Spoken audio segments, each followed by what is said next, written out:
Hi, everyone. So, in this next series of recordings, we're going to be talking about how organisms develop.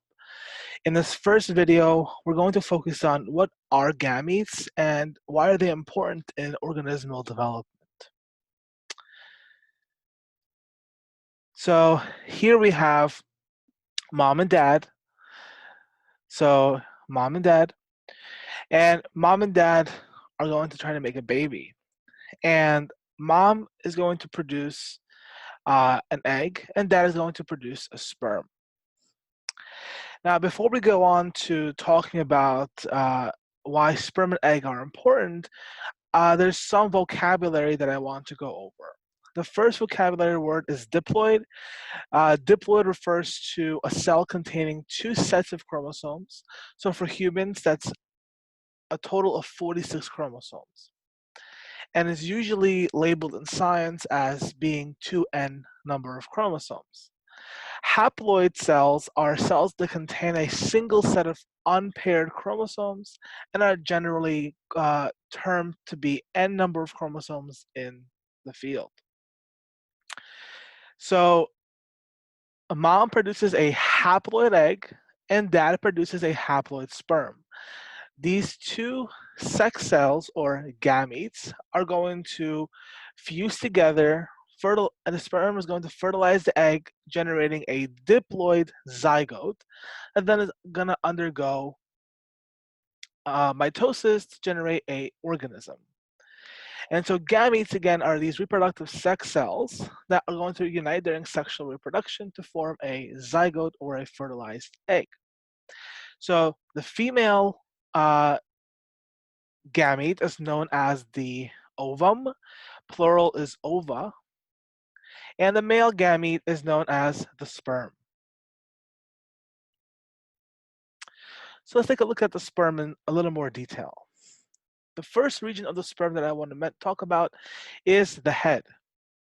The head is the region that contains the nucleus and also contains something known as a centriole.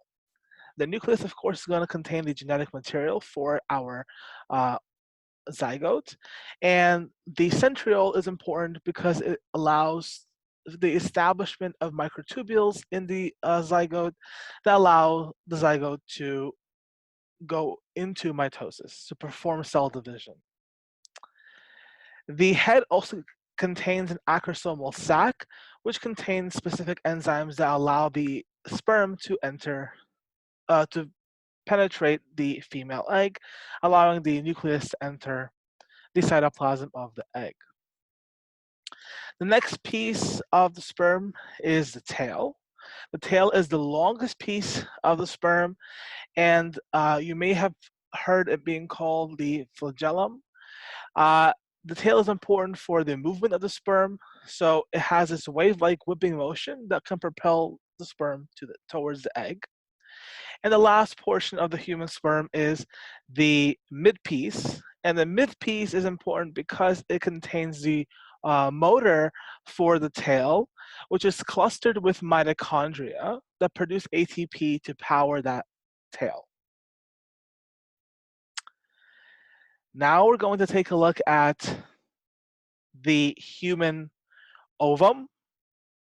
So here is my measly attempt at drawing the human ovum. All right. So the first part of the egg that I want to mention is the nucleus, right? This houses our genetic material.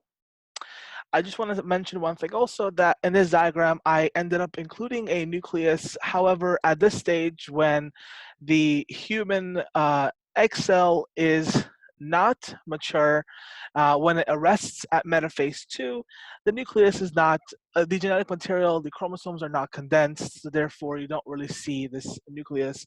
But anyways, I just threw it in just for representation. Then we have the ooplasm, or you may know it as the cytoplasm of the egg. We have this zone here, zona pellucida, which is a jelly coat that contains signaling factors and also protects the egg in its environment. And remember, I mentioned those enzymes from the acrosomal sac of the sperm. Those enzymes from that sac have to eat away at this jelly coat to be able to penetrate the egg. We then have something called follicular cells that surround the egg, and these cells provide nourishment for the egg and also cushion it. And finally, we have these structures known as cortical granules, which are little goodie bags that contain salts and enzymes that are used for prevention of multiple sperm entering the egg. And we'll talk about that in the next few videos. And now I want to talk about the difference between diploid and haploid, right? So what happens?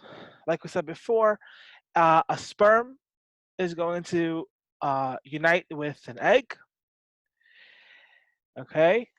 And eventually we're going to generate a diploid zygote that contains 46 chromosomes total, but 23 pairs. Those 23 pairs are represented on what you're looking at here on your screen. This is known as a karyotype. This lays out all 23 chromosomes for visualization, okay? And so we see here that there are 23 sets.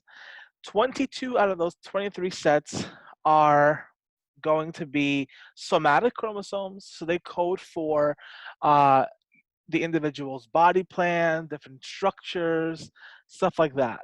However, the last set of chromosomes, the 23rd pair of chromosomes, are known as sex-determining chromosomes. They determine what the individual's sex is going to be, male or female, right? So in this case, we see an X and a Y. The X and a Y in humans means that the individual will be a male, and X and an X would mean that the individual would have been a female. So half of these chromosomes come from dad, okay? And that Y chromosome has to come from dad. It cannot come from mom because mom is an X and X. Dad is an X and Y. So therefore, the Y chromosome comes from dad. And half of these chromosomes come from mom, okay? And that is your karyotype, your basic karyotype. So thank you for watching this video. Hope this was somewhat informative. Go on to the next video to learn a little bit more about how these sex cells, these gametes, are produced.